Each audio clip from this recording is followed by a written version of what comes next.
এবারের মতো আইপিএল অভিযান শেষ হচ্ছে মোস্তাফিজুর রহমানের। দেশের হয়ে প্রতিনিধিত্ব করেছে চেন্নাই শিবিরের সানশাইন টাইগারের পেসার। আইপিএলে বাংলাদেশের একমাত্র প্রতিনিধি ছিলেন প্রিন্স। প্রথম 30 এপ্রিল পর্যন্ত তাকে ছুটি দিয়েছেন বাংলাদেশ ক্রিকেট বোর্ড বিসিবি। পরে 1 মে পর্যন্ত বাড়ানো হয় সেই ছুটির মেয়াদ। সব ঠিক থাকলে আজ 2 মে বাংলাদেশে ফেরার কথা মোস্তাফিজুরের। এরপর জাতীয় দলের সঙ্গে যোগ দেবেন তিনি। যদিও জিম্বাবুয়ের বিপক্ষে ঘরের মাটিতে 3 টি-20 খেলছেন না, তিনি বিশ্রামে থাকবেন। মোস্তাফিজকে হারিয়ে হতাশ চেন্নাই কোচ। মোস্তাফিজের আইপিএল খেলা নিয়ে যা বললেন বিসিবি সভাপতি। গত ডিসেম্বরে মিনি নিলামে 2 কোটি রুপিতে মোস্তাফিজকে দলে ভিড়িয়েছিলেন চেন্নাই।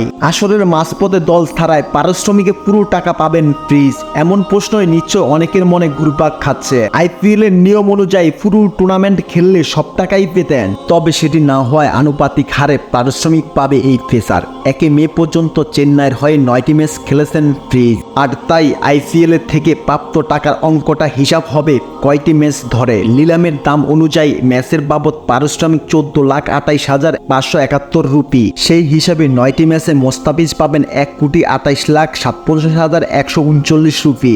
অবশ্য এই পুরো টাকা পাচ্ছেন না তিনি। এখান থেকে ভারতীয় সরকার ট্যাক্স বাবদ কেটে রাখবেন 20%। সেই ক্ষেত্রে আর বাকি থাকছে 1,82,85,712 রুপি। অবশ্য এই টাকাটাও পুরোটা পাবেন না তিনি। আইপিএল এর গাইডলাইন অনুযায়ী একজন খেলোয়াড়ের যত টাকা পাবেন এর 20% দিতে হবে খেলোয়াড়ের সংশ্লিষ্ট বোর্ডকে, অর্থাৎ 20% পাবে বাংলাদেশ ক্রিকেট বোর্ড। সেই ক্ষেত্রে 9টি ম্যাচ খেলে মোস্তাফিজ নিজে পাবেন 82,28,565 রুপি। এর সঙ্গে অবশ্য match free, man of the ম্যাচের পুরস্কার সহ বাড়তি কিছু টাকা যোগ হবে।